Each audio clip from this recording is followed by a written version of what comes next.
Estará con nosotros la doctora Marbella Rodríguez de Tezcali, de Venezuela, quien ocupa la Secretaría de Justicia del Trabajo de la Asociación Latinoamericana de Abogados Laboralistas.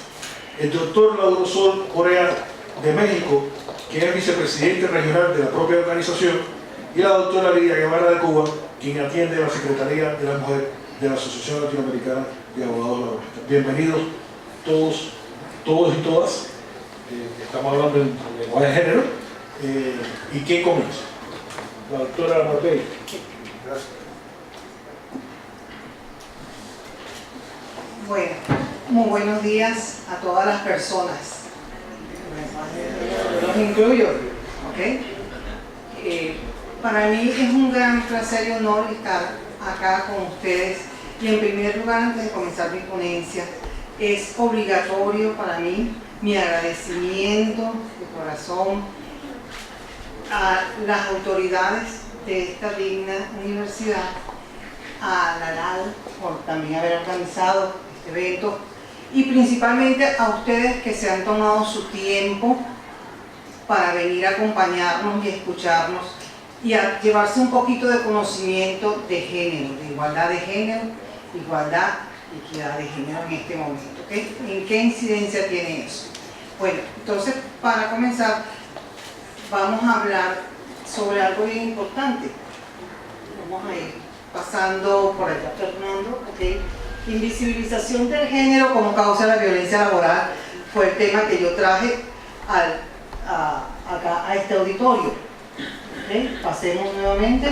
Okay. Para nosotros poder hablar sobre la invisibilización del género como causa de violencia en el ámbito laboral, en las relaciones de trabajo, necesariamente tenemos que abordar lo que son los derechos humanos.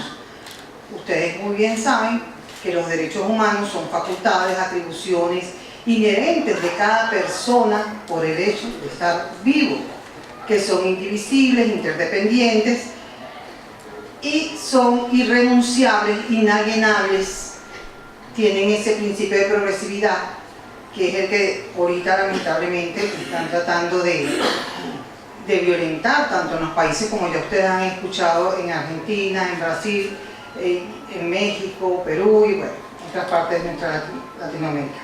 Bueno, entonces tenemos que, para hablar de esos derechos humanos, esas facultades que todos tenemos, ellas nacen de la dignidad humana. ¿Y qué es la dignidad humana? Me podrán preguntar ustedes. Porque muy poco se habla en qué consiste esa dignidad. Bueno, esa dignidad humana es el valor íntimo que cada uno de nosotros nos reconocemos, nos damos y reconocemos en el otro. Esa dignidad nace desde la concepción de la persona en el útero de la madre. Esa dignidad es algo que no está condicionado a ninguna clase social, a ningún estatus económico, a ninguna condición, ni culturalmente. Basta que la persona nazca, esté concebida y ya está provista de dignidad. Esa dignidad entonces es sobre la que se ha ido fundamentando los derechos humanos, los que se han ido reconociendo, ¿okay? Los derechos humanos fundamentales que son el piso de todos nuestros ordenamientos jurídicos en cada uno de los países. Entonces, ese concepto de dignidad humana es el que va a llenar ese espacio de lo que es la igualdad y la libertad de todos los seres humanos. Si nosotros no sabemos, no nos reconocemos en nuestra dignidad, nadie nos las va a reconocer. Entonces, primero tenemos que comenzar a reconocernos nosotros mismos que tenemos dignidad, que no hace falta tener dinero, tener un estatus, tener educación, no hace falta nada de eso, solamente por el hecho de que somos personas, somos dignos. Esta dignidad entonces, como yo les digo, es el piso, ¿verdad?, de estos derechos que particularmente de la igualdad, aparte de la libertad, la justicia, pero que vamos a tratar entonces la igualdad. Esta igualdad de trato, oportunidad, y yo le agrego como ya le ha venido agregando la OIT, la participación, porque la participación, estamos hablando de la democracia, ¿ok? Entonces no hay que perder de vista eso. Entonces, acuérdense que el Pacto Internacional de Derechos Económicos, Sociales y Culturales, que todos los países de Latinoamérica estamos suscritos, está vigente con nosotros, ese artículo 7, que hay un comité inclusive que es el que vela, el que garantiza de que no se viole ese artículo 7 en cuanto a la igualdad de trato, oportunidad, yo le agregué participación, prescribe el goce de condiciones de trabajo equitativas y satisfactorias para todas las personas en el ámbito laboral. Insisto, yo le agrego la participación porque también es necesario que el trabajador y la trabajadora participen. Entonces tenemos que en Venezuela, la Constitución de la República Bolivariana de Venezuela también tiene su fundamento jurídico sobre la dignidad y uno de sus valores principales, su eje, su norte, aparte de la libertad y la justicia, es la igualdad. Que exista la igualdad en términos generales. Entonces la igualdad de trato de oportunidades también está en nuestra Constitución, en los artículos 20 y 87, donde prescribe el 20 que no debe existir la discriminación, y en el 87 que garantiza el derecho del trabajo. Entonces, después tenemos que este mismo 20, que es el que estamos hablando sobre la discriminación, porque cuando hay discriminación, ahora vamos a ver en qué consiste la discriminación. La discriminación es lo contrario a lo que debe ser el trato igualitario y el trato en oportunidades. Cuando hablamos, es importante saber que esta igualdad de trato se debe dar, igualdad de trato, oportunidad de participación no solamente dentro de la ejecución del contrato de trabajo, sino también en el empleo y cuando está afuera. ¿Okay? Entonces, esta igualdad de trato debe ser tratar a todas las personas, pero tomando en cuenta sus diferencias, porque es muy importante. Nadie, ninguna persona es igual a otra. No podemos verlo desde ese punto de vista. Tenemos que no dejar pasar de que la igualdad, ese principio que es el que impone que todo Estado debe garantizar que toda persona debe recibir un trato igualitario, pero con base a sus diferencias personales, genealógicas, culturales, pero todos deben tener el mismo trato en una misma condición. Y si no, entonces la única en Venezuela, así como en varios países, y también la OIT lo ha señalado ya su comité, que se permite lo que es la discriminación positiva, para tratar de llevar esa igualdad, equilibrar esa igualdad a aquellos grupos minoritarios que por muchos años han sido excluidos y han sido menospreciados como personas en su dignidad.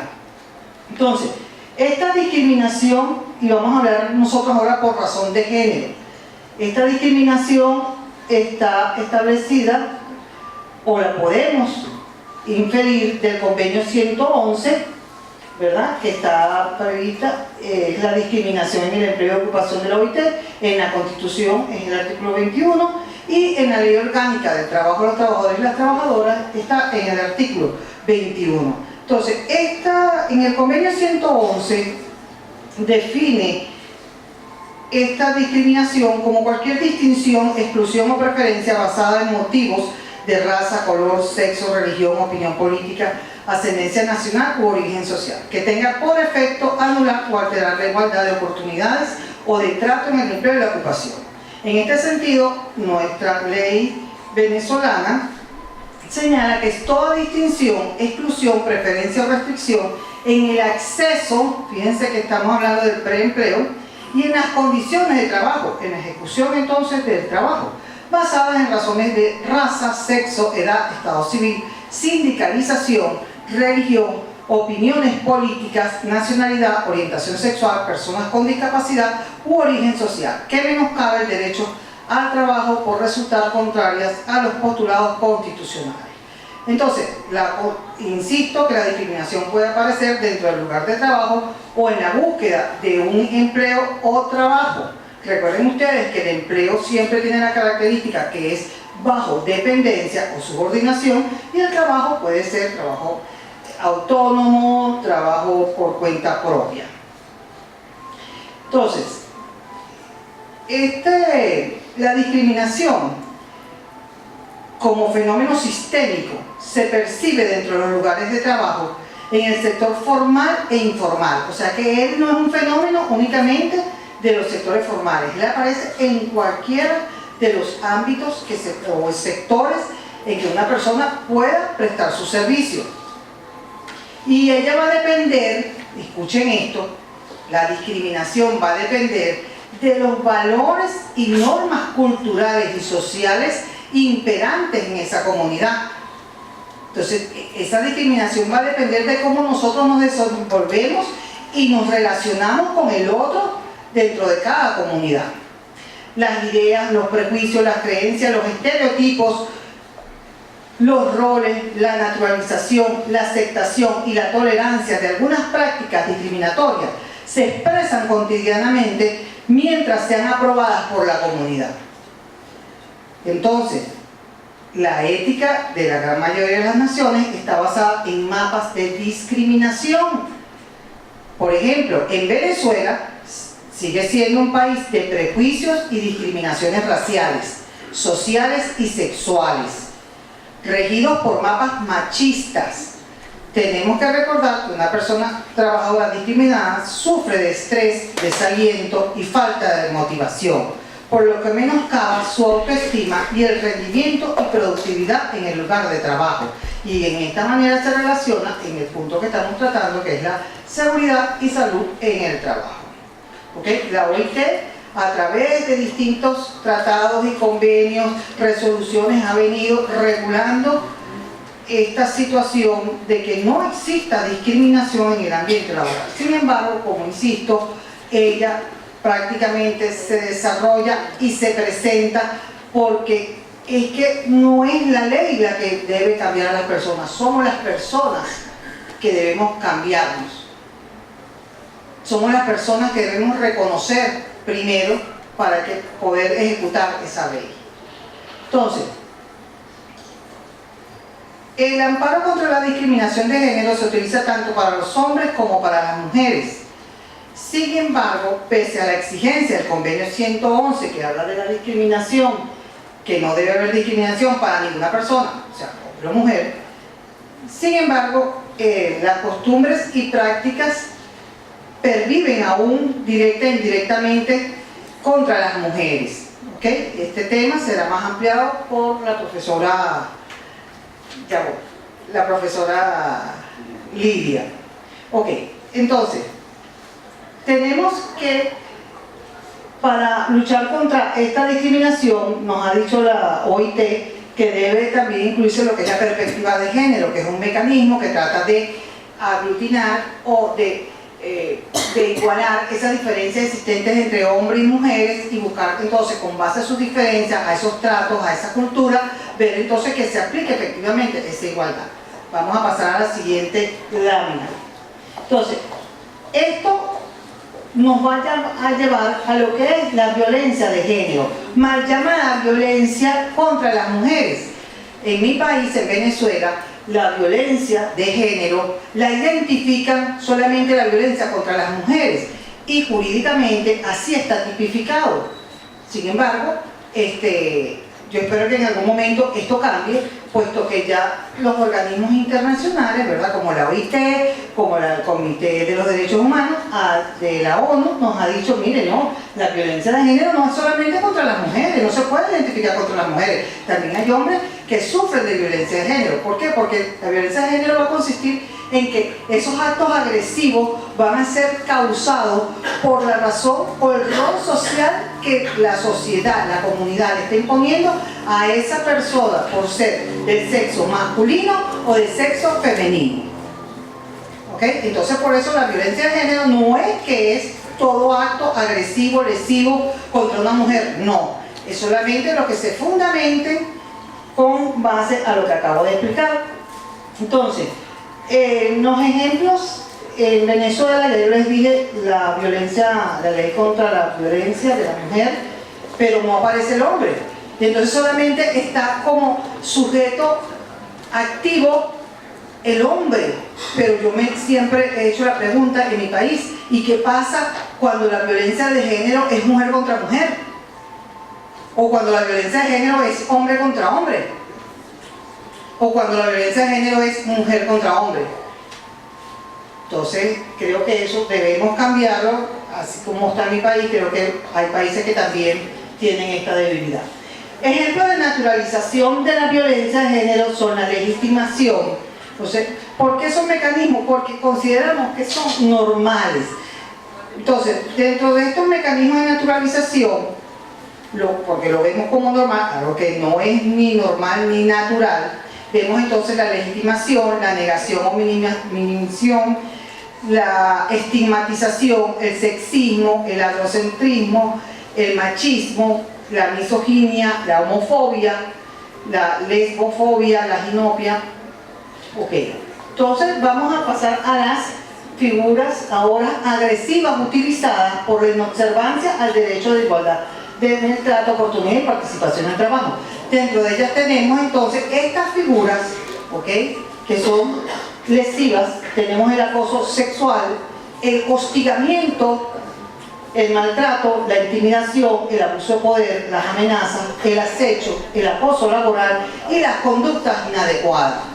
De aquí particularmente quiero hacer la salvedad que las conductas inadecuadas es un término que yo estoy proponiendo en mi tesis doctoral, en virtud de que todo el mundo habla de mobbing o de acoso laboral, de acoso sexual, pero nadie se percata, o pocos se han percatado y se han parado en el tema, como somos los compañeros de la Universidad de Jaume en Valencia, España, donde ellos han acuñado el término de conductas inapropiadas. Entonces yo tomé el de conductas inadecuadas, que es el que estoy proponiendo. ¿Qué consiste en ellas? En cualquier acto que sea lesivo, que basta que sea uno solo, que la persona considere que le está faltando respeto a su dignidad, un grito, una mala palabra, un piropo no deseado, ¿ok?, cualquier conducta de ellas que pudieran estar subsumidas en cualquiera de las anteriores, pero que basta con una sola para que la persona pueda sentirse lesionada en su dignidad. Un minuto, sí, ya voy. Esto es importante.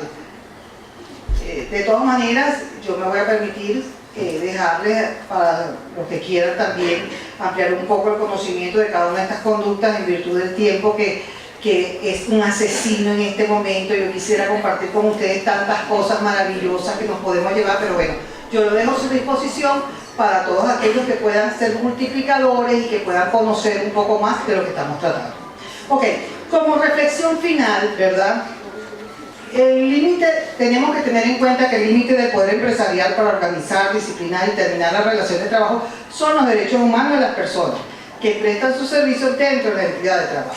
Por lo tanto, es una obligación del patrono, pero, señores, también es una responsabilidad solidaria de todas las personas o los compañeros de ese trabajador. Porque tenemos que decir que ya es momento de decir basta.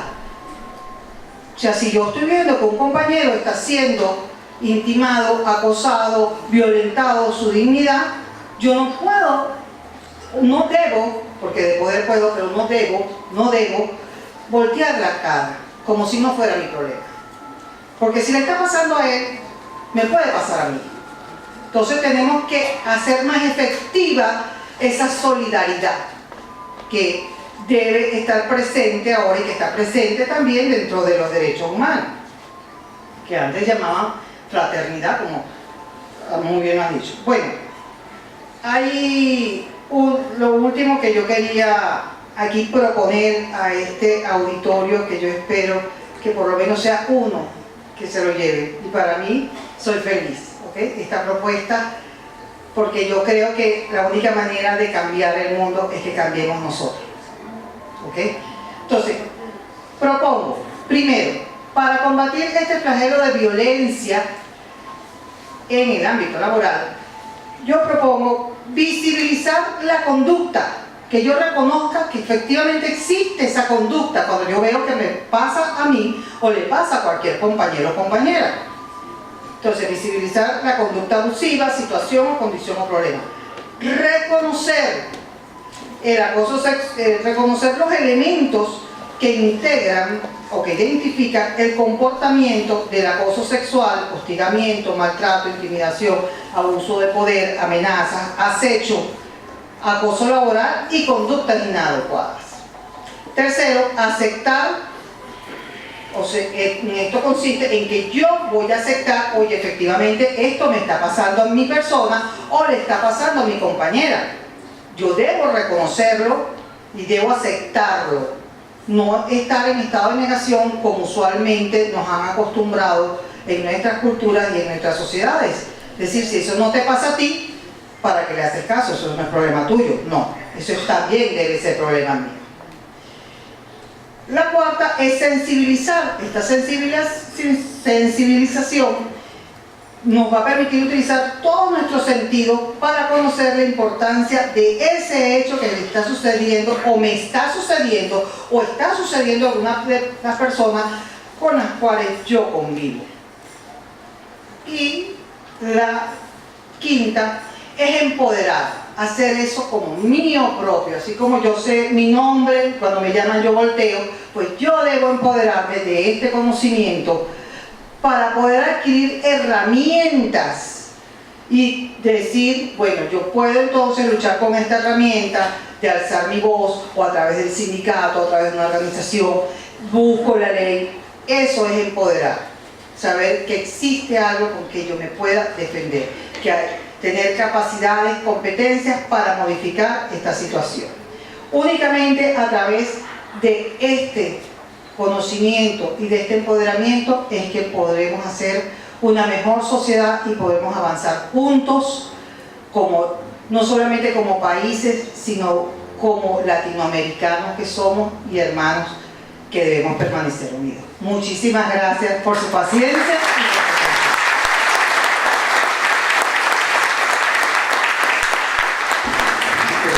Correspondido casi asesinar el tiempo. Le damos entonces la palabra al doctor Lauro Soto, que es vicepresidente de la Asociación Latinoamericana de Abogados Laboralistas, para continuar este interesante tema. Muchas gracias, buenos días. Agradezco la presencia de todos ustedes, sobre todo de los jóvenes estudiantes que nos dan la esperanza de que habrá un futuro mejor cuando están presentes en estos eventos que intentan provocar una nueva conciencia respecto a nuestra realidad.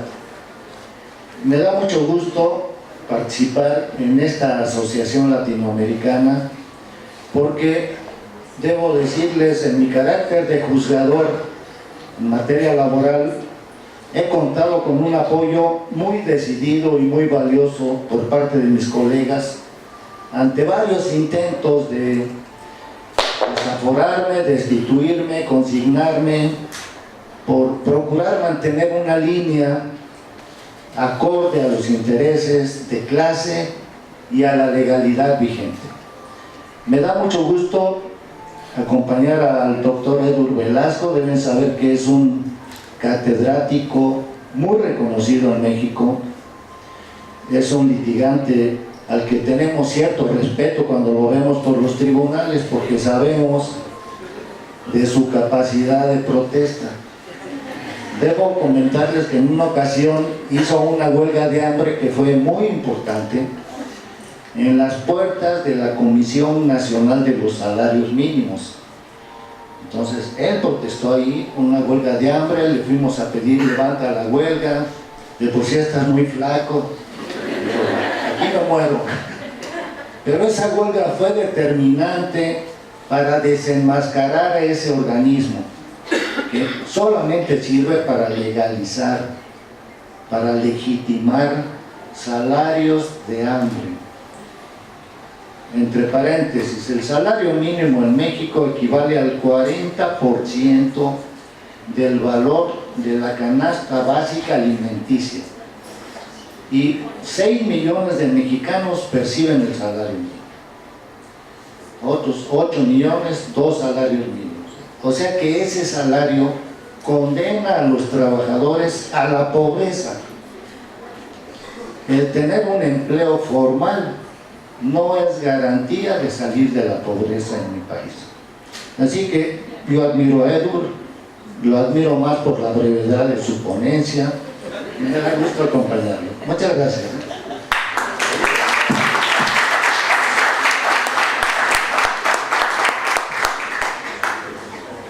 El tema de la igualdad y la equidad, que como saben son conceptos totalmente distintos, en razón del género o del sexo, es un tema que se ha venido construyendo, que mujeres muy valiosas han venido construyendo. Algunos hombres han apoyado, pero es un tema que ha mantenido, que ha contado con una resistencia histórica muy importante por parte del género masculino. Es increíble pensar que en la Declaración de los Derechos del Hombre y del Ciudadano, resultado de aquel fenómeno histórico que conocemos como la Ilustración, resultado de la Revolución Francesa, el tema de la mujer no existe. Se habla del hombre, del ciudadano. Las mujeres en un segundo plano. Y estamos hablando de gente tan relevante como Robespierre, como Marat, que no tenían esa conciencia de la igualdad entre el hombre y la mujer.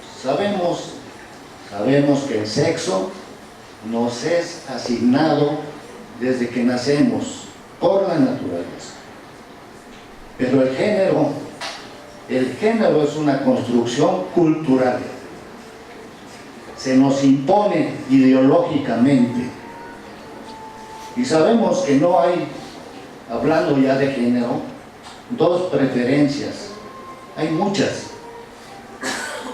Y refiriéndome al tema que tocó la doctora Marbella, digo, en México ha crecido exponencialmente, no los actos violentos contra la mujer, la homofobia, los actos violentos contra las personas que tienen una preferencia sexual distinta a la que tiene la mayoría. Debemos poner el dedo, señalar ese grave problema cultural.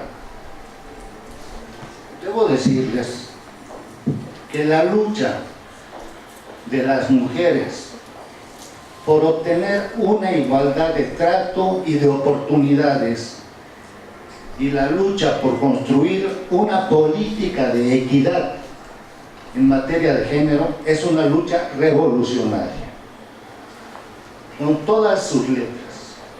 Es una lucha que atenta contra las estructuras del poder económico y político. Pongo por ejemplo mi país. En mi país existen millones de mujeres que son discriminadas desde su nacimiento. Son subordinadas, explotadas, abusadas y asesinadas. Tiene mucha vinculación el rol que la sociedad asigna al género femenino para subordinarlo. ¿Por qué? Históricamente el trabajo de las mujeres ha sido mal pagado, nunca ha tenido el mismo pago, la misma importancia económica que el trabajo de los hombres. Tenemos ejemplos muy claros. Todo el trabajo de las maquiladoras en la frontera norte lo hacen mujeres y son verdaderamente explotadas. Toda nuestra legislación laboral, que históricamente tiene mucha importancia, en la realidad no existe. Ahí no hay sindicatos, ahí hay outsourcing. ¿Qué quiere decir? En pocas palabras, están siendo rentadas por empresas que dicen que son suministradoras de trabajadores, son subarrendadoras de mujeres. Y esas pobres mujeres, dicho con todo respeto, no tienen ninguna garantía laboral, ni siquiera tienen la mínima garantía de la seguridad personal. Son miles los casos de homicidios, feminicidios, que quiere decir crímenes de odio por ser mujeres. Desde luego, en este punto se conjuga otra problemática: la doble discriminación en mi país y en otros países representa ser mujer y ser indígena. Eso mismo ya implica un trato desigual en toda la materia. Yo presumo de ser originalmente vecino de Guatemala, soy de Chiapas.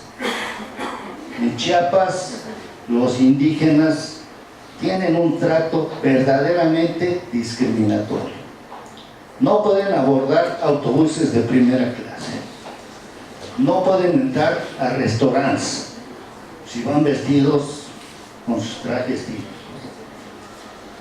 pero sí pueden ser vendidas las mujeres, sí pueden ser empleadas, y es muy usual, como sirvientas, como trabajadoras domésticas, resultando verdaderamente esclavizadas, sin ninguna garantía laboral, social, de seguridad, de salud, de nada. Entonces, ese trato discriminatorio a la mujer, esa desigualdad en el terreno económico y salarial, ha sido fundamental para mejorar la plusvalía de las empresas. ¿Por qué se prefiere ahora contratar mujeres que hombres? Porque les pagan mucho menos. Y ahí surge un problema que la sociedad, que el gobierno ha ignorado. ¿Cuál es? El doble trabajo, el doble rol productivo de la mujer. La mujer tiene que trabajar necesariamente en actividades económicas productivas, porque los salarios de sus esposos se han desplomado. En México, el promedio de los salarios en su poder adquisitivo se ha desplomado 70% en 30 años. Eso orilla a la mujer a trabajar. O trabaja o no hay suficiente dinero para comer. Bueno, trabaja, se le sobreexplota, como hemos dicho, y después tiene que venir a trabajar a la casa. Yo, cuando era más joven, decía: gracias a Dios que no me hiciste mujer. Veía a mi hermana que tenía que atenderme, hasta que atenderme la cama, darme desayunar, irse a trabajar. Entonces yo decía: gracias Diosito, mientras leía aquí mis libros, ¿no? Eso que vemos y que nos hemos acostumbrado a ver es profundamente indigno, y es por lo que luchan esas valientes mujeres que han dedicado su vida a la lucha por la equidad, por la igualdad de los sexos, de los géneros. ¿Cuál es la actitud de los gobiernos? En México hemos creado varias instituciones para procurar la equidad, para garantizar que no se hostigue a las mujeres. Tenemos en nuestras leyes, desde la Constitución, una institución fundamental que tiene muchas actividades muy importantes. Se llama la Inspección del Trabajo. La Inspección del Trabajo tiene que ver con que todos los centros de trabajo tengan condiciones de seguridad, de higiene ambiental. Tiene que ver con que todos los trabajadores tengan su contrato, con que haya un reglamento interior, con que se paguen los salarios, que estén inscritos en el Instituto del Seguro Social. Esa entidad de la Inspección del Trabajo es maravillosa. El problema es que para toda la Ciudad de México y su zona conurbada, 20 millones de habitantes, hay 17 inspectores, 10 de ellos en labores burocráticas. Así que así se quedan las instituciones, las leyes, en el plano declarativo. Pero hay cosas más gráficas. México se ha negado a suscribir 7 de los 8 convenios internacionales de la OIT que se consideran los 8 fundamentales. 7 no los hemos firmado. No hemos firmado el convenio que se refiere al trabajo doméstico. Qué bueno que no lo hemos hecho, de por sí tenemos fama de cínicos. Firmar eso con la realidad, existen 2 millones de empleadas domésticas en la semiesclavitud, pues es trágico. En síntesis, el papel de la mujer como un ser discriminado, tratado con todas las desventajas, explotado, no es fortuito, es una necesidad del sistema económico del capitalismo salvaje, porque subsidia, produce más plusvalía, permite una mayor concentración de la riqueza. Sabemos que la concentración de la riqueza es tal vez la principal preocupación del capitalismo, no la socialización, no extender los beneficios, acumular la riqueza. La lucha de las mujeres por obtener una igualdad y una equidad, que como bien dijo la maestra Marbella, requiere de medidas, no es declarativo, decir, vamos a luchar por la equidad. No, requiere medidas concretas que compensen esa desigualdad. En la equidad no se trata a las partes como iguales, se les trata como desiguales y se toman acciones para procurar nivelarlas.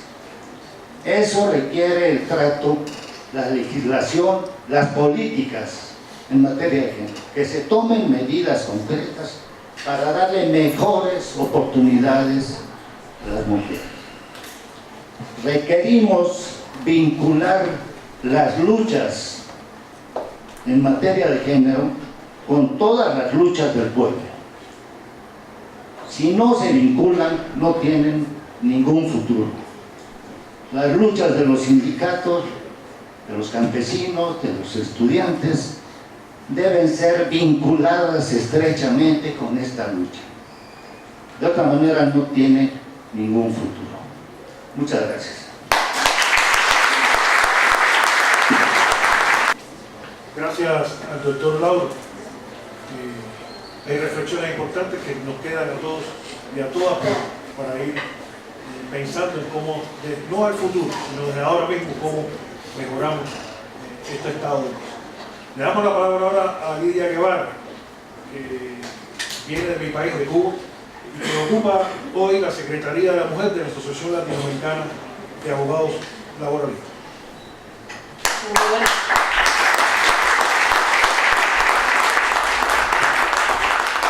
Me favorece mucho tener esta secretaría, sobre todo porque ustedes habrán visto los 2 anteriores expositores, la expositora Marbella, que está junto con nosotros trabajando los temas de violencia, y nuestro querido compañero Lauro, creo que soy la más vieja amiga de él, no por edad, sino por tiempo. Sí, sino por tiempo. Bueno, les traigo un saludo de Cuba, un saludo de la sociedad cubana, de las mujeres cubanas, y queríamos traer este tema de la visión androcéntrica del mundo del trabajo, porque la OIT en el año 2018 va a discutir un informe sobre violencia y acoso en el mundo del trabajo y debe aprobar para el 2019, en su centenario, el convenio completado con una recomendación sobre este aspecto. Pero dentro de todos estos aspectos se van a tratar todos los tipos de manifestaciones de la violencia, que empiezan desde la violencia sexual, la violencia discriminatoria, el acoso sexual, el acoso en razón del género. Todos son distintos. Como decía Marbella, no es lo mismo un acoso por género, pero por género donde lo que se mira es la diferencia, no solo de sexo, sino, como han visto aquí, la lesbofobia, la homofobia, la transfobia, todo aquello que ponga un signo desigual entre personas. Queríamos empezar, pásame la próxima, hablando del androcentrismo. ¿Por qué? Porque son palabras necesarias en que debe darse una explicación. ¿En qué se trata el androcentrismo? Sencillamente, en el paradigma del varón. El varón es el que tiene el género, es el que tiene la posición central en el mundo del trabajo. Y por tanto, la mujer es discriminada en todos los órdenes, en el educativo, en el legal, en el laboral y en el personal. La próxima. Y por tanto, pensemos un momento en un enfoque de género en las relaciones laborales. ¿Somos las mujeres capaces o no de realizar los mismos trabajos que los hombres? ¿Por qué no? ¿Por qué nos tienen que ver distintas si los niveles educacionales han abierto las puertas a que son más jóvenes mujeres las que ingresan en los niveles universitarios que los hombres? Y por tanto la fuerza de trabajo en América Latina ya llega a ser de un 42% de mujeres. Y Laura decía algo muy interesante, ayuda familiar. Me pasas la próxima, pero no solamente es la ayuda familiar, es la satisfacción que necesitamos nosotras como mujeres de también dar nuestro aporte a la sociedad. En los últimos 20 años ha habido cambios importantes en el modelo de la relación de trabajo productivo y reproductivo, con familias diferentes, con un ingreso masivo de las mujeres al trabajo, una gran diversidad de familias y con fuentes de empleo, por tanto, más inseguras y precarias. Y en este sentido, me pasas la próxima, en estos momentos en el mundo entró en crisis el modelo de organización de la sociedad. Cambió ese modelo en que se hablaba del padre proveedor y la madre cuidadora y reproductora. Al haber cambios en la estructura familiar, las madres pueden ser productoras, reproductoras y cuidadoras. Algo que los hombres solamente tienen un doble papel. Pueden ser proveedores y pueden ser cuidadores hasta ahora. No puedo hablar para el futuro, pero bueno, los cambios de la humanidad son así. Y en este profundo cambio se da también en la organización del trabajo, donde hay enfoques diferentes, donde se habla del trabajo retribuido y de un llamado techo de cristal. Hoy estaba leyendo algo que nos pasó una compañera de Argentina que decía, techo de cristal no, el techo es de cemento, porque ya el techo cada día es más fuerte, es imposible casi romperlo, donde la mujer gana menos que el hombre, donde la mujer siempre recibe un trato desigual por el solo hecho de ser mujer. ¿Me pasas la próxima?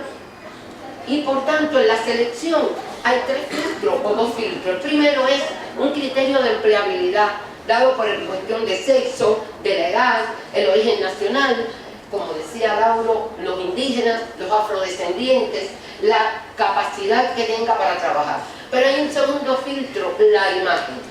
El segundo filtro de la imagen externa, que es transversal a todas las demás competencias, que debe estar ajena a la capacidad intelectual y laboral de las personas, porque no es necesario que para trabajar haya que ser una Barbie, porque entonces ¿dónde quedaríamos? Las que estaríamos pasadas de edad o pasadas de peso. No tendríamos trabajo ni tendríamos oportunidades. ¿Me pasan la próxima? La próxima, por favor. Y entonces pensemos, esto es el mundo completo, pero América Latina y el Caribe, ¿qué está sucediendo? Bueno, también hay cambio de paradigma, también hay un cambio en la diversidad de familias, donde hay familias unicelulares, donde hay familias del mismo sexo, 2 personas, y por tanto, entre estos cambios hay una transformación de roles al interior de la familia, una masiva incorporación de las mujeres al trabajo, y por tanto hay que aprender a conciliar trabajo y familia. ¿Pasa la próxima? La próxima. Como una brecha de género que tenemos necesidad de ver 3 elementos para irla reduciendo. Primero, reconocer el potencial que tienen las mujeres para el cambio, adoptando metas claras que puedan ser verificables y sobre todo crear una cultura en las empresas que facilite el liderazgo femenino. ¿Por qué?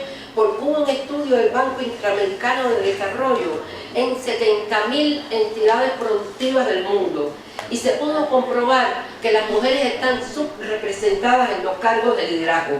Y en América Latina, del 100% de las empresas verificadas, en el 73% no había ninguna mujer que asumiera el cargo de gerenta. Porque ustedes saben también que el idioma del lenguaje nos está jugando una mala pasada.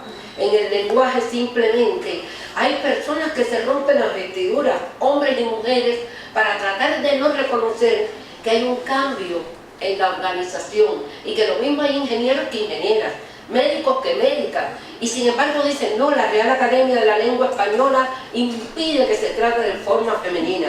Y decimos, ¿y por qué no? Hasta la OIT incluye esto en su lenguaje y dice, cuando no se trate de algo específico para las mujeres, donde se diga masculino, se entenderá los 2 sexos. Y yo le pregunto a las mujeres presentes, ¿por qué? ¿Por qué cuando se diga trabajadores hay que entender también que estamos hablando de la mujer trabajadora, que tiene diferencias importantes en el papel que desarrolla en el mundo del trabajo? ¿Me pasa la próxima? Dios mío, está dormido este muchacho que está para allá. La próxima. Por favor, la declaración de la cumbre de los pueblos en Santiago de Chile. Ha habido cambios en el mundo, en América Latina. Ya en enero del 2013, en la cumbre de los pueblos, se señaló que era necesario visibilizar la creciente opresión y discriminación que existe aún contra las mujeres en América Latina y el Caribe, y que había que promover, por tanto, la integración de niños y niñas en una participación mayor para que estuviera desde un enfoque de género la posibilidad de que ellas y ellos estuvieran ambos dedicados en el mundo del trabajo. Y llegamos a la estrategia de Montevideo.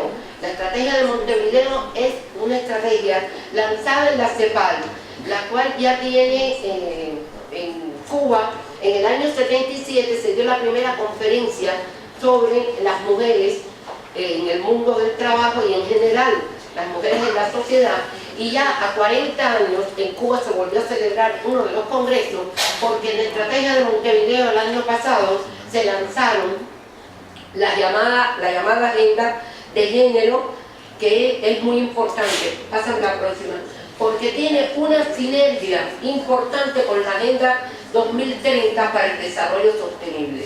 O sea, nuestra agenda regional de género de América Latina se encaja con esta agenda del 2030, que tiene 2 puntos importantes, que es el eje número 5 y el 8. En el 5 se habla del empoderamiento de las mujeres y las niñas, y en el 8 se habla de todos los temas del trabajo decente necesario según los aspectos que se hablan de la OIT. ¿Me pasa la próxima?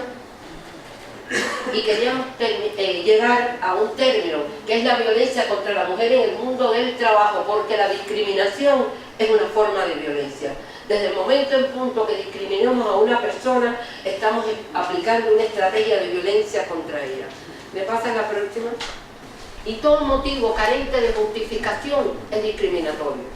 Si no existe desigualdad en el sentido de la capacidad intelectual para realizar el trabajo, se está discriminando a la persona por el solo hecho de ser diferente. Y esto pues trae las dificultades que vemos en el mundo del trabajo, donde, aunque no lo creemos, hay lugares específicos donde realmente se dice hombres solamente, y se maltrata a las mujeres por el hecho de abandonar su papel doméstico y doble actividad que tiene, que es trabajadora y cuidadora, y dedicarse a entrar en sectores que anteriormente solo eran masculinos. ¿Me pasa la próxima? Y según la Organización Panamericana de la Salud, yo he traído datos importantes para tomar en cuenta esta situación. Los niveles de violencia contra la mujer ya afectan entre el 17 y el 53% de las mujeres en esta región. Y se estima que la tasa de América Latina de violencia sexual contra la mujer ya contabiliza 500 episodios por día. ¿Qué significa? 500 mujeres maltratadas. 500 mujeres que pueden sencillamente ingresar o engrosar lo que le llamamos femicidio, porque el homicidio es sencillamente causar la muerte de una persona, pero es que se le llama femicidio porque es específicamente por la misoginia, por el sentido de odio que se sienta contra la mujer. ¿Me pasa la próxima? El marco legal existe, pero nosotros siempre decimos que no se consigue ni la conciliación ni la ausencia de discriminación solo a golpe de leyes. Lo más importante es la conciencia, es llegar a concientizar la importancia que tiene el tratamiento igualitario entre todos. No ver a la mujer actuando como varón para poder ingresar en ese mundo del trabajo, del liderazgo que tienen los hombres. Y por tanto hay en nuestra América Latina leyes para la igualdad efectiva de hombres y mujeres, leyes de conciliación de la vida laboral y familiar, leyes de protección de las mujeres contra la violencia, pero la violencia sigue. ¿Por qué? Porque aún, me pasa la próxima, hay determinados riesgos psicosociales y organizacionales que son invisibles. Y uno de nuestros temas fundamentales dentro de una red iberoamericana de acoso laboral e institucional, que estamos celebrando desde el año 2011 conferencias importantes, la del 2019 que corresponde a Cuba, que va a ser la quinta, hemos señalado de la necesidad de adoptar estos, el papel que el Estado debe tener para que las medidas sean administrativas, legislativas, judiciales, y con ellas se pueda asegurar el goce de los derechos humanos de ambos, de hombres y mujeres. Pásame la próxima. Quería terminar con lo siguiente. El trabajo remunerado sigue siendo un factor de discriminación, con una brecha salarial de género que ya llega a un 16% de la media en la Unión Europea, y cuánto será en América Latina. Todavía estamos sobre representadas en los sectores peor pagados en el mercado de trabajo y poco representadas en los puestos de trabajo por decisiones, o sea, en la toma de decisiones. ¿Me pasa la próxima? Y en una conferencia pasada se señaló, trabajar más de 40 horas a la semana tendrá un impacto negativo en la salud tanto de los hombres como de las mujeres. Pero la tendencia es peor para las mujeres porque para ellas le va a crear un trastorno más grande a la salud que para los hombres. ¿Por qué? Porque el hecho de que la gran cantidad de trabajo que debe asumir la mujer no remunerado en la familia, el trabajo doméstico le lleva a que las 40 horas, bueno, pues superen las 80 en una semana. Pásame la próxima. Entonces, pon el audio, por favor. ¿Escuchaste el audio? No lo pusiste. ¿Le pones el audio, por favor? Entonces quería mencionar que esto que hemos hecho hoy es un homenaje a 9 millones de mujeres que fueron asesinadas en los siglos XVI y XVII, reconocidas como brujas por el solo hecho de querer ser diferentes, por el solo hecho de querer llegar, ser sabias, ser científicas. ¿Por qué? Porque había una relación entre dos poderes importantes, la Iglesia y el Estado, que no querían que ellas ingresaran también y fueran parte de la sociedad. Sencillamente las quemaron vivas. Hoy no queremos que nos sigan quemando, que nos den un espacio.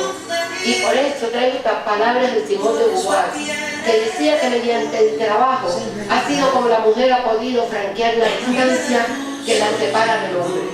El trabajo es lo único que puede garantizar una libertad completa.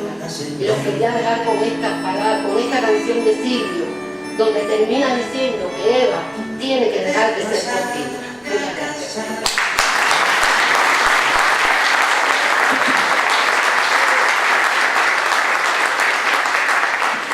Estimados conferencistas, compañeros, compañeras, licenciado Landelino Franco, les damos las gracias por organizar este tipo de congresos que en realidad se enfocan directamente a la academia, que en realidad nos ayuda a que la tricentenaria vuelva a ser grande entre las grandes. Y me llamó mucho la exposición de la última doctora, donde nosotras las guatemaltecas nos vemos inmersas en esa realidad, en la realidad de violencia contra la mujer. Esta semana, el día de ayer, apareció en las noticias nacionales el lamentable suceso de 2 mujeres que fueron secuestradas, desaparecieron sin vida. Una de ellas se dirigía hacia su trabajo. Entonces vemos palpable la realidad a la cual nos tenemos que enfrentar día a día. Si bien es cierto que las mujeres tenemos las mismas capacidades que los hombres, es muy cierto de que estamos inmersas en este mundo hasta cierto punto machista, y no es que nos queramos victimizar, es únicamente que es una realidad palpable. Y la verdad que nos motiva mucho a las compañeras que estamos acá y también a los compañeros que tienen conciencia del tema, el hecho de que ustedes toquen tan importante tema acá en la Facultad de Derecho, y decirle a todas las compañeras de que saquemos adelante ese potencial que tenemos como mujeres. Como bien decían los expositores, nosotros somos la nueva generación, nosotros somos quienes vamos hasta cierto punto a relevarlos a ustedes, y me gusta mucho ver este punto de vista que va hasta cierto punto a contrastar con el punto de vista que CACIF, que son los comerciantes acá en Guatemala, tienen respecto a las leyes laborales, ¿verdad? Ellos se enfocan más que todo en la explotación, se enfocan más que todo en ver sus beneficios. CACIF nunca va a ver el beneficio del pueblo porque ellos ven un negocio. Y me alegra mucho ver este punto de vista, que es objetivo, es más real, es tangible. Y recordémonos que todos nosotros, ninguno de nosotros acá es familia de CACIF, ni es millonario, entonces por lo tanto, yo los invito a que tomemos esa conciencia social de que nos debemos al pueblo. Es el pueblo de Guatemala quien nos paga nuestra universidad. Si no fuese porque la revolución del 44 nos otorgó autonomía universitaria, nosotros quizás nunca hubiésemos tenido acceso a la educación, porque esta estaba relegada únicamente para los millonarios. Muchas gracias, felicitaciones doctor Landelino Franco por organizar este congreso. Muchas gracias por tomarse el tiempo de estar acá todos ustedes. Y buen día, yo sí quiero hacerle una pregunta, y es enfocado a la igualdad de género que usted tocó, porque como parte de la igualdad de género quisiera que me explicara por qué la importancia entonces de separar la palabra trabajadoras de trabajadores, porque la igualdad no tendría que ver esa diferencia, tendría que igualar los derechos de las personas nada más. Esa es mi pregunta. Guatemala, la pregunta es para la doctora que viene en representación de la República Bolivariana de Venezuela. Mi pregunta es muy concreta. Quiero saber si dentro de su exposición y dentro de la legislación venezolana, que gracias a la revolución bolivariana ha sido muy rica y ha servido de ejemplo, al menos para su servidor, en cuanto a plantear acciones judiciales que constan dentro de nuestra legislación guatemalteca, pero no están tan ampliamente desarrolladas como están en la legislación venezolana. El punto es respecto al principio de indemnidad del trabajador o de la trabajadora, en el sentido de si ese principio se ha logrado desarrollar en la legislación bolivariana y se ha logrado llevar a la práctica en los tribunales de trabajo y previsión social de Venezuela. Prácticamente y concretamente esa es mi pregunta, si el principio de indemnidad se ha logrado, tal vez no enaltecer, sino se ha logrado blindar o se ha logrado hacer crecer más, ¿verdad? Porque por lo que sí he leído y por su exposición magistral, el principio de indemnidad en Venezuela, así a grosso modo podría decir que sí se respeta de una manera muy particular, ¿verdad? Esa es mi pregunta. Conciliación de la vida laboral y familiar de las personas trabajadoras. en relación al convenio de la OIT que regula las relaciones de los derechos de los trabajadores con responsabilidades familiares. Hoy en día, en los códigos de trabajo de Latinoamérica, se regula más a la mujer como cuidador y al padre como proveedor. Si lográramos regular que se regularan los derechos del padre como cuidador también, ¿ustedes creen que se puede hacer un cambio en la sociedad desde la ley o creen que es un cambio cultural lo que se necesita para lograr que el padre tenga una participación más activa en la vida de los menores? Muchas gracias. Para el doctor Lauro Soto, mi pregunta, ¿cómo en el Estado de México se ha podido lograr que, a pesar de que comentaba en su exposición que habían 5 tratados y convenios que no habían sido ratificados, había negativa de ratificación, pero como el derecho del trabajo lo tenemos enmarcado desde el punto de vista como una rama de derecho humano, cómo se había logrado integrar para la lucha en el combate a esta violación de la no ratificación de ellos, pero que se encuentran siempre inmersos en el trabajador como calidad de humano? ¿Cómo han logrado ustedes en los procesos poder integrar estos 5 tratados, a pesar de no ser ratificados, para poder venir y ganar en ciertos procesos estos beneficios que tiene el trabajador por el solo hecho de ser humano? Analistas, abogadas y abogados, bienvenidas aquí a este país de tierra de sol y de montaña. La Facultad de Derecho les da la bienvenida. Y también manifestar acá con mis compañeros y compañeras de la Facultad de Derecho, hacer la pregunta acá a la doctora en relación a que si la retención de las prestaciones laborales es una manifestación de violencia hacia la mujer. Con relación, voy a comenzar por la primera compañera de este lado, que preguntaba que por qué en el lenguaje se consideraba discriminatorio el todos y todas, que es lo que entendí, ¿verdad? Considero que efectivamente, fíjense que a diferencia de la lengua inglesa, ¿verdad?, donde no hay esa diferencia en vocablos, en términos, entre género, hombre y mujer, ¿verdad?, o entre sexo, no hay ningún problema, pero es que ya no es la OIT, ¿verdad?, inclusive ya se ha pronunciado con relación a este tema, que dice, no, es que a través del lenguaje, recuerden ustedes que nosotros, toda Latinoamérica, ¿de dónde nace? ¿De dónde fuimos colonizados todos? De España. Y España es el mayor país machista, señores, donde hay más feminicidio a pesar de todas las leyes que tengan.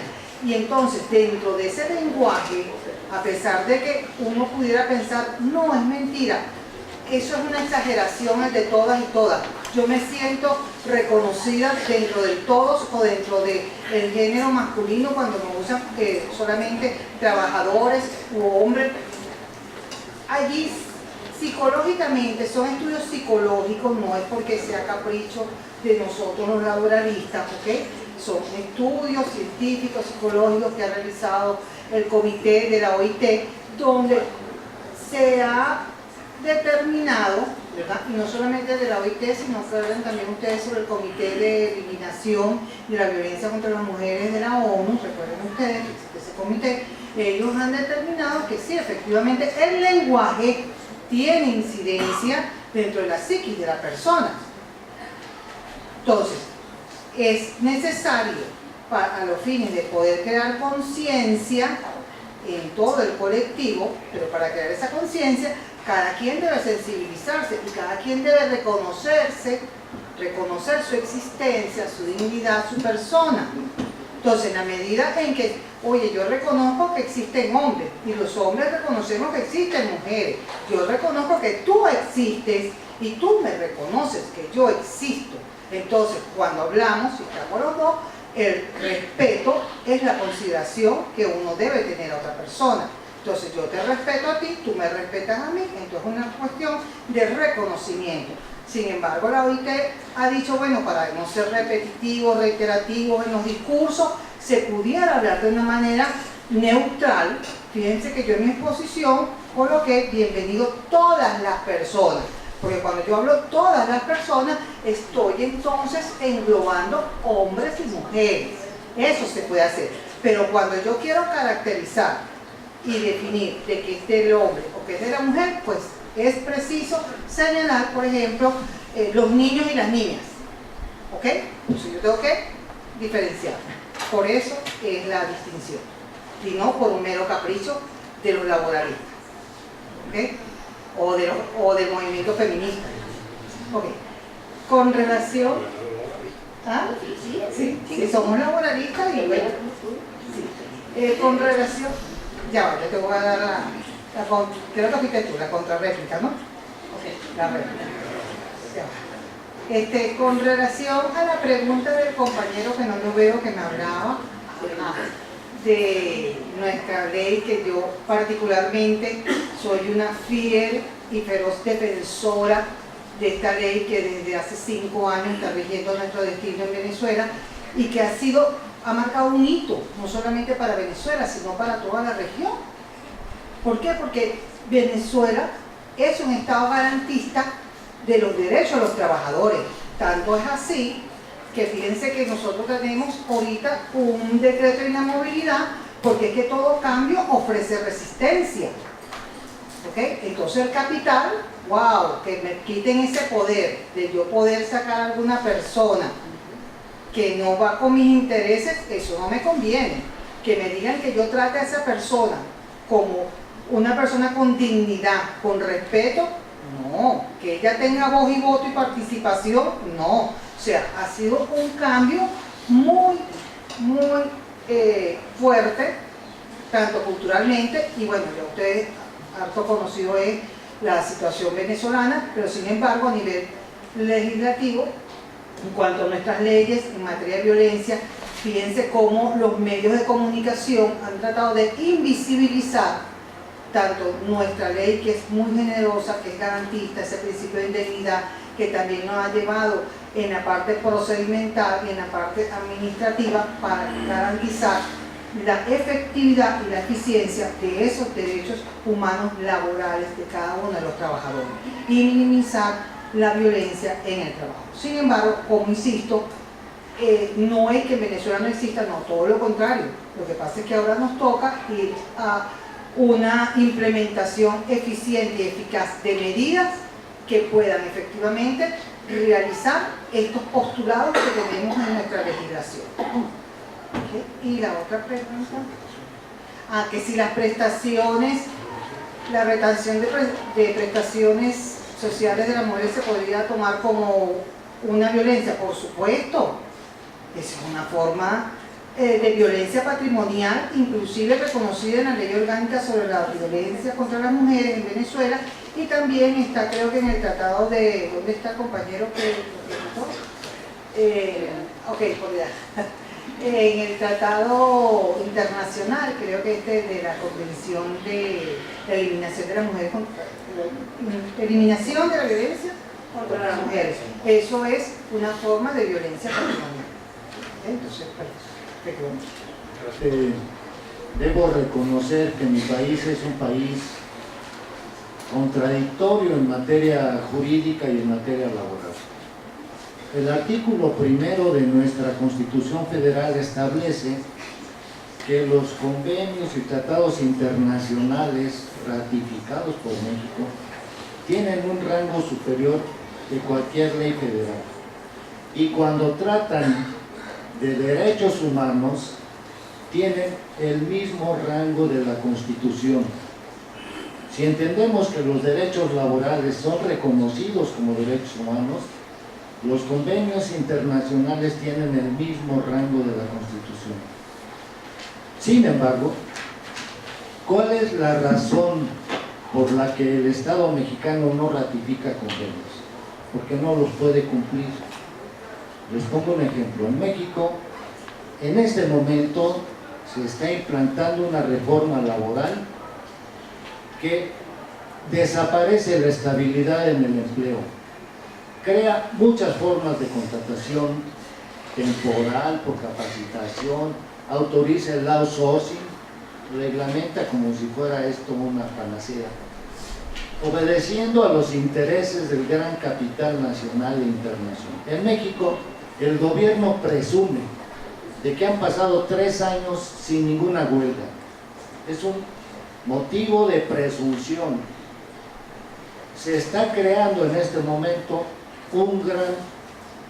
una gran institución nacional que va a controlar a todos los sindicatos del país. Va a ser el registro único de sindicatos, de contratos colectivos y de convenciones. Eso ya lo vivimos en los tiempos de Obregón y de esa bola de asesinos que gobernaron al país, antes de Cárdenas.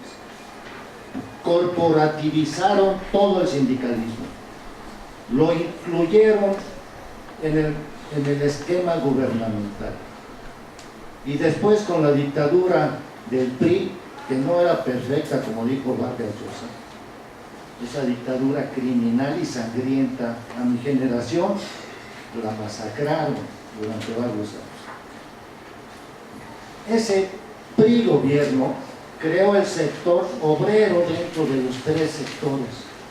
El sector obrero era parte del gobierno, pero no había obreros, habían líderes charros poderosísimos, como el legendario Fidel Velázquez, como otros líderes, el líder petrolero. Esos líderes, a fuerza de golpeadores y de asesinos, tienen sometidas a las organizaciones sindicales. Aplastan la posibilidad de un sindicalismo independiente. Solamente los universitarios tienen cierto ámbito de independencia, cierto ámbito, ya también tienen sus charros. Los mineros actualmente, gracias a la labor, en parte, de abogados miembros también de la LAL y de la NAP, Óscar Alzaga, Nair, que estuvo, me parece, por acá, estos jóvenes abogados arriesgando la vida han estallado. ¿Por qué? Porque los mineros tienen unas condiciones de vida dramáticas, han tenido tragedias horribles. Eso permite que tengan una mayor capacidad de movilización. Bueno, México tiene leyes muy bonitas, pero no las cumple. Y ahora está en un camino de retroceso tremendo en esta materia. El despido libre, completamente libre. Ya no hay que darle aviso al trabajador. El patrón, el día que llegue de malas, se para en la puerta y dice: ya no entran, ya cerré el negocio, vete a demandar. ¿Con qué base?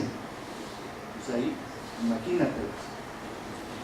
Entonces, nuestra realidad laboral es totalmente opuesta a la realidad jurídica.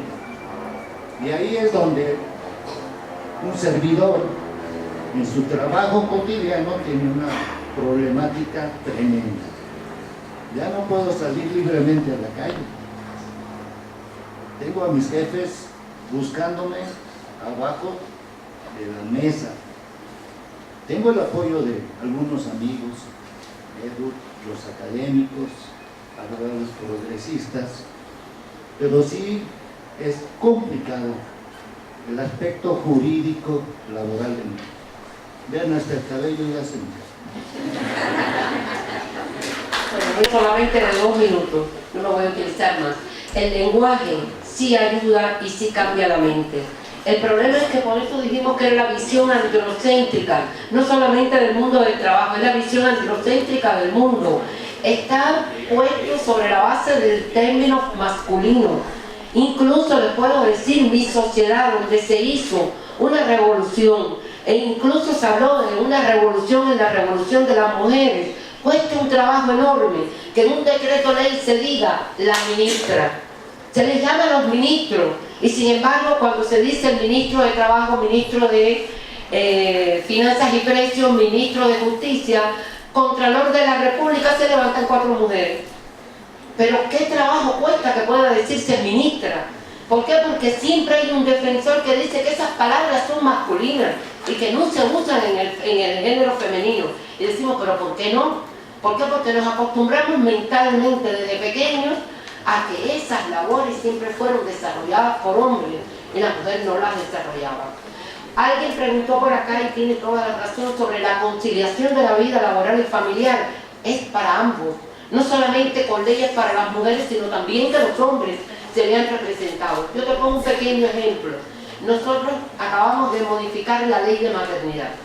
pero la ley de maternidad cubana que se modificó ahora es para aumentar más protección, pero desde hace el término del año 2002, estamos en el 2017, 15 años, tenemos una ley de maternidad que tiene el derecho de maternidad y paternidad. A partir de las 12 semanas posteriores al parto, o sea, los 3 meses del niño hasta el año, disfrutan de la presunción social o la prestación social tanto hombres como mujeres. No simultáneo, pero alternativo. O se queda la mujer o se queda el hombre. Actualmente permiten que sean los abuelos paternos o maternos, porque es la forma de conciliar. A lo mejor la familia considera que la mujer tiene el salario más alto, tiene la mayor responsabilidad. ¿Por qué dejarlo en la casa si el hombre puede quedarse? Hay infinidad de artículos y de videos sacados muy interesantes sobre el tema. ¿Por qué? Porque los hombres no están acostumbrados al papel de cuidador. Su papel ha sido siempre proveedor. Y cuando les toca el papel de cuidador, se sienten indefensos. Pero si además la legislación no los protege, como en nuestro país que hasta los 16 años se considera que son niños, y tiene derecho a una licencia tanto la madre como el padre, porque es que ambos tienen que conciliar ese papel en la familia. Esto era lo único que quería decir. Bueno.